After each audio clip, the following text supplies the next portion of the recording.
Hey everybody, what follows is the complete supercut of my U2 album reviews, including War, The Joshua Tree, and Achtung Baby, right on through to the most recent album, Songs of Experience, including How to Reassemble an Atomic Bomb. I'm working on a video where I provide the definitive ranking of these albums as well, so make sure to subscribe to this channel so you know when that video comes out. Let's chat about all of U2's albums in the comments below. What's overrated, what's underrated, and all of this stuff I got horribly wrong. I want to hear from you. 1 minute album review, Boy by U2. Most of us U2 fanatics came to Boy many years after it was released, and the band's post-war output tends to overshadow their early material. But every year, U2's debut grows a little more in my estimation, and here in 2022, I'm ready to call it what it is, a true masterpiece. Boy is right up there with War, The Unforgettable Fire, The Joshua Tree, and Achtung Baby. The Edge's guitar work in particular is just amazing. Piercing, transporting, just amazing what that kid could do at 18. Bono sounds great, if a little young, which is appropriate. Adam and Larry doing what they still do, keeping it totally real. The songs, there's not a bad one here. My personal favorites are Stories for Boys and I Will Follow. And Untitled Into the Heart is magnificent, absolutely incredible track. And then thematically, it's so unified under that concept of youth, of boyhood, it's a fitting debut for the greatest rock and roll band of the 80s and 90s. 1 minute album review, October by U2. October has its moments, but even after all these years, it ranks near the bottom of U2's albums. While the opener, Gloria, is a classic cut, everything thereafter feels subpar like it was cut from Boy. The only exceptions are I Threw a Brick Through a Window and October, which sound like they would have stood up against the rest of Boy. It's not that I don't like the songs on October, it's just that being sandwiched between two records where every track is totally solid, you can tell that most of these weren't fully formed when they were delivered. I give October a C+. 1 minute album review, War by U2. After the sophomore slump that was October, U2 delivered War, the magnum opus of their early days. Sunday Bloody Sunday and New Year's Day are the classic singles, but it's the lesser-known tracks that make War a total masterpiece.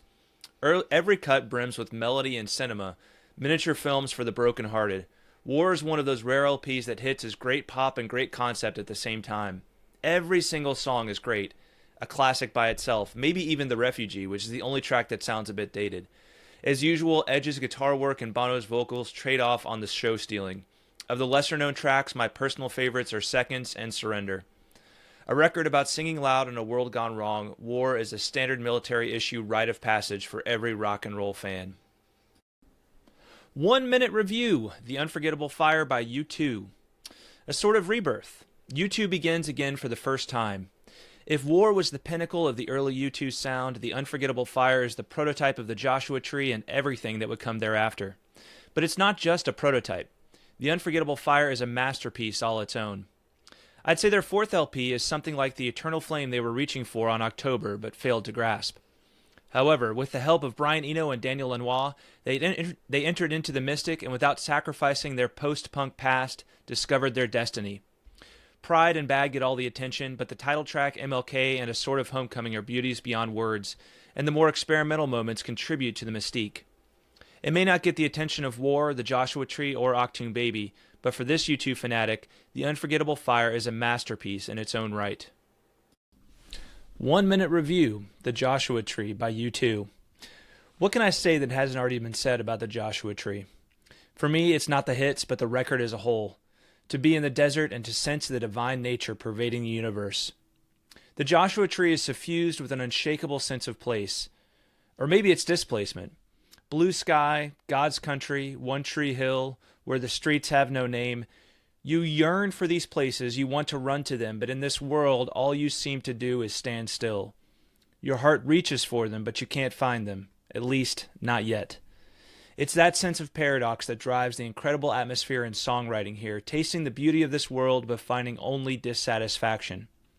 35 years on, and the Joshua Tree still stands tall, arms heavenward, songs soaring.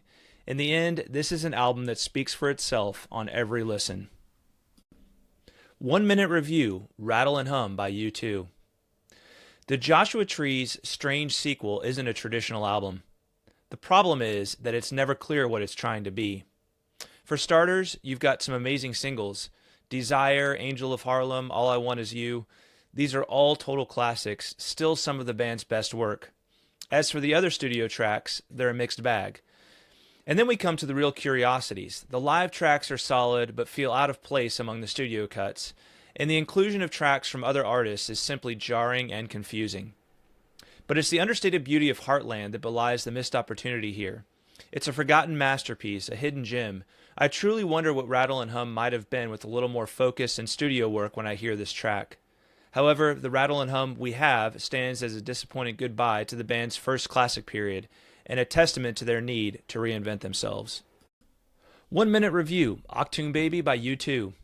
Achtung Baby is the greatest reinvention in rock and roll history. On their first album of the 90s, the austere black and white U2 of the 80s died and rose again as amazing Technicolor dreamers. This album was the zeitgeist of the early 90s. I was there, I remember, and when I listen to it now, it feels totally prophetic. The wall between East and West may have fallen like the Temple Veil, but now all of the pent-up neuroses and anxieties of the human family were destined to collide with one another. And that's what Achtung Baby is, quite intentionally, the chaotic collision of emotion, possibility, and hope. But concept and context aside, it's the songs that make Achtung Baby the masterpiece that it is. 12 impossible beauties, swaggering rock songs about the devil and the fall of man, Judas and the Last Supper, heaven and hell. This is transcendent rock and roll music. For me, Achtung Baby is the real thing, and there's nothing better. It's the greatest album of all time. 1 minute review, Zooropa by U2. Though often treated and thought of like a lesser companion to Achtung Baby, it's the subtle differences in sound, concept, and pace that make Zooropa work in its own unique way.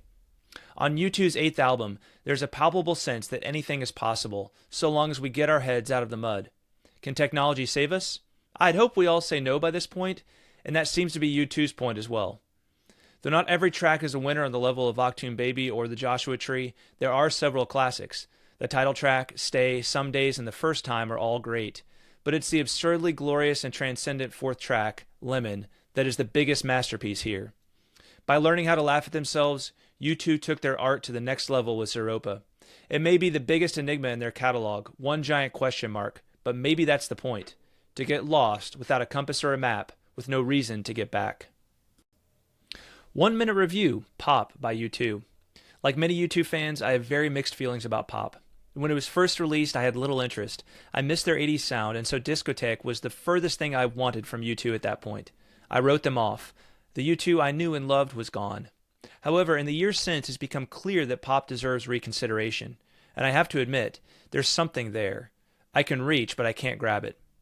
But I do know this. Pop has some great songs. Discotheque is actually pretty good, as are Do You Feel Loved, Last Night on Earth, Gone, Please. They're all pretty solid. But my personal favorite is the haunting hymn-like If God Will Send His Angels. It's one of the most underrated songs in their catalog. U2's 9th album is the sound of a band at the top of the popularity bubble, knowing bubbles eventually pop, searching for something that lasts. In a roundabout way, I think they were onto it. Pop is a record that reveals greater depths with each listen. 1 minute review, All That You Can't Leave Behind by U2. A new millennium arrived, and U2 left the old one behind with a full-fledged optimism on their 10th LP. They hit the ground running with Beautiful Day, and it was all takeoff from there. The biggest hits have a certain radio-ready quality to them. Beautiful Day, Elevation, Walk On. While I enjoy them all, I do find them a bit flat conceptually, a little too ready for prime time, if you will. Personally, I prefer the more soulful tracks, such as Stuck in a Moment and In a Little While. Though certainly not experimental, they carry a weight that comes closer to U2's best work. Ironically, the problem is that U2 left one important thing behind, the darkness. This album is bright with the light of the studio, but what made U2 great in the first place was their ability to capture transcendent and eternal light in the darkness of this world. The artificial studio sheen leaves little room for the texture, the shadows, and tall trees. To quote the album's final track, grace makes beauty out of ugly things. That was U2's craft in the 20 years preceding. To be honest, I'm not sure if All That You Can't Leave Behind was the band's next leap forward or a colossal misstep in the wrong direction. What do you think? 1 minute review, How to Dismantle an Atomic Bomb by U2. Let's do some 2-3-14. Yahweh said to Moses, I am who I am. Drunk on Punk, or a return to their 90s irony. Whatever it is, Vertigo somehow manages to capture everything distinctively great about U2 in one punchy punk rock track, and that's just the first track. On their 11th LP, U2 reintroduced The Shadow. It seems they realized that the overwhelming light of their previous album was indeed blinding as the city lights, and that their best work needs the darkness to shine and not sheen. Vertigo was their best single since the Achtung Baby era, as direct and vital as something off of War, and Sometimes You Can't Make It on Your Own and City of Blinding Lights approach Joshua Tree majestic. Not everything works, see Love and Peace or Else, A Man and a Woman, but most of it does. While I wouldn't call How to Dismantle a classic, it's good and gets a little better with every listen, revealing layers that you didn't expect. I give it a B+. 1 minute review, No Line on the Horizon by U2. U2 introduced their 12th album to the world in the same way they introduced Zooropa, with a lead single designed to make you scratch your head and say, what is this? But also like Zooropa, No Line on the Horizon is better than you'd expect. Magnificent and No Known Caller reclaim the desert cathedral majesty of their finest 80s moments, something I'd missed for a long time. In fact, Magnificent qualifies as So Beautiful It Hurts, which is the peak U2 aesthetic. The album's midsection is a bit much, but the quieter moments thereafter are a nice palate cleanser, especially the pensive closer, Cedars of Lebanon. All in all, No Line on the Horizon ain't perfect, but it's more than one half of a great album, and it features some of their best work of the 21st century. I give it a strong B. 1 minute review, Songs of Innocence by U2. Let's just get this out of the way. I'll never understand why people bitched so much about getting a free U2 album. I guess it's true. No good deed goes unpunished. Songs of Innocence finds the band in full 21st century stride. On Volcano and Raised by Wolves, they hearken to their early days and sounds without getting too nostalgic, and get late 80s transcendent on Every Breaking Wave and Song for Someone. Meanwhile, Sleep Like a Baby Tonight and The Troubles are buried gems. My biggest issue with this record is the overproduction.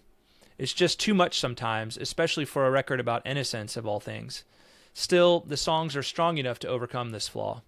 I find U2's 13th album to be worth every penny I didn't pay for it. I give it a B+. 1 minute review, Songs of Experience by U2. I hate to say it, but Songs of Experience is a total dud for me.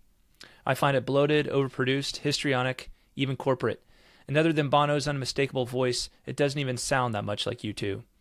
There are a few decent tracks, Summer of Love, Red Flag Day, The Showman, Get Out of Your Own Way, The Best Thing About Me, but nothing I rank against even their best 21st century output. I know and believe that U2 is still capable of good work, but I struggle to understand just what they were seeking to accomplish at this point in their career. Was it art? Something else? I feel as if they were struggling to stay atop the trends, to sound relevant, instead of just being themselves. I'm sure it will grow on me some over time, but I truly hope that U2 rediscovers their magic for LP 15. I'd give it a D, but it's U2, so I'll give it a C.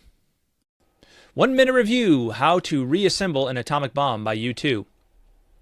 This shadow album of previously unreleased tracks dating from the sessions for How to Dismantle an Atomic Bomb is a real treat.